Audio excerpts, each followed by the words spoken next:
Sud Radio refait sa déco avec Maison Créative. Sandrine Debruyne. Il est 9h18, l'automne se fait attendre. L'automne s'est fait attendre et d'ailleurs celle qui va nous parler des couleurs de l'automne se fait attendre en faisant son entrée triomphale dans le studio, en masquant son léger retard et en essayant de ne pas être essoufflée. Comment ça va, Sandrine Debruyne ? Alors, vous allez ouvrir votre micro une fois que vous aurez retrouvé votre souffle et puis on va pouvoir parler des couleurs de l'automne parce que c'est de ça que vous voulez nous parler ce matin. Quelles seront les couleurs de l'automne ? On en parlera dans un instant en tout cas au programme aujourd'hui, ma chère Sandrine. Eh bien écoutez, effectivement on parle des couleurs de l'automne. Alors, on va parler surtout d'une petite tendance assez amusante et je sais que vous aimez ce côté un petit peu anglais, le fringescaping. Alors c'est une nouvelle tendance qui est vue sur TikTok. Redites-le et traduisez-le. Non, je ne vais pas vous le traduire, je vais vous l'expliquer. Le fringescaping. Skipping. Donc en fait, je zappe mon frigo. Pas du tout, vous échappez en fait. Vous allez offrir un petit peu autre chose à votre réfrigérateur. En fait, c'est adieu les sacs en papier, les emballages en carton. En fait, ou même voir tout ce qui est plastique. On pose de la vaisselle ancienne, quelques guirlandes lumineuses, voire même des cadres dans son réfrigérateur. En fait, à tous les rayons, c'est déco. Alors évidemment, ça fait débat puisque certains vont vous dire, des détracteurs dénoncent un certain côté absurde avec la tendance du réfrigérateur qui ne sert qu'à faire du frais.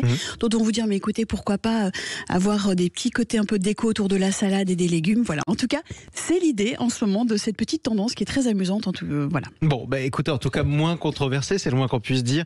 Le champignon est de retour en décoration avec l'automne qui était officiellement qui était là dimanche dernier. Ouais, exactement. En fait, l'année dernière, on parlait de la tendance champiternelle. Je ne sais pas si vous vous rappelez. Champiternelle. Voilà, on célébrait un petit peu à la fois la rondeur du fungus, de ses priorité hallucinogène, représentée avec des tissus tuftés, des motifs un peu psychédéliques, des bougies torsadées dans tous les sens, pour créer en fait une esthétique, je vais vous dire, proche d'un voyage sous LSD. Alors cette année, pas du tout. Le champignon, qu'il soit coloré, il soit uni à chapeau rond ou pointu, alors il pousse un petit peu comme par enchantement dans le salon, sous la version entre guillemets la plus sobre possible. Donc on a un champignon en verre, tout simplement, avec une petite guirlande à l'intérieur, un champignon en bois, vraiment taillé, très très simple, posé sur une table basse, tout simplement. Il peut être également en velours, avec en cale-porte, on récupère un peu des vieilles chutes de tissu, et puis on le laisse de façon à ce que ce soit assez mignon. On a aussi des pièces assez mignonnes, je veux dire, qui peuvent être posées comme une petite colonie de champignons. Exactement. Alors, sous quelle forme c'est le plus accessible ? Alors, j'ai envie de vous dire que populaire dans les années 70, c'est aussi le grand retour des années 70, la lampe champignon au look vraiment très très souvent arrondi. En orange très flashy dans les années 70. Très très flashy évidemment. Donc un look vraiment arrondi qui était élaboré à partir du verre de Murano. C'est vraiment un savoir-faire ancestral qui remontait au XIIIe siècle. C'est l'accessoire évidemment le plus facile à avoir. Alors aujourd'hui, elles sont déclinées de façon très très différente. On va avoir une lampe en grès façon vraiment champignon. Le piétement va être dans un bleu un petit peu comme de la lave, avec vraiment des petites rainures très jolies. On va même avoir un champignon, lampe champignon en carton recyclé, parce que vraiment on est aussi dans cette tendance. On va avoir la fameuse lampe orange qui a été revue par Tom Dixon, qui est très accessible. En plus, elle est nomade, donc ça c'est vraiment chouette.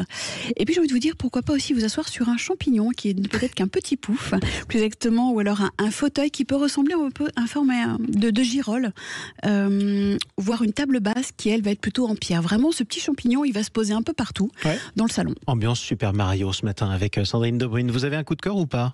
J'ai un coup de cœur avec l'iconique champignon, je veux dire, de chez Muscan. C'est un petit must-have. Il faut l'avoir, réalisé artisanalement dans les ateliers au Népal. Et alors, c'est vraiment une atmosphère plutôt feutrée. Ça vaut 6 €, donc c'est vraiment pas cher. Et j'ai vu ce matin, dans les rues de Paris, le prochain film de François Ozon qui s'intitule Quand vient l'automne. Et l'affiche, figurez-vous que c'est composé de 6 champignons. Voilà, comme quoi vous aviez dû le faire. Elle sort le 2 octobre. Je crois que c'est un sujet sur la vieillesse et la famille, et c'est toujours quand même des films assez réussis. Bon, vous avez raison, effectivement. Un dernier point à soulever. Peut-être une grande tendance papier peint aussi cet automne. Vous allez pouvoir mettre des champignons.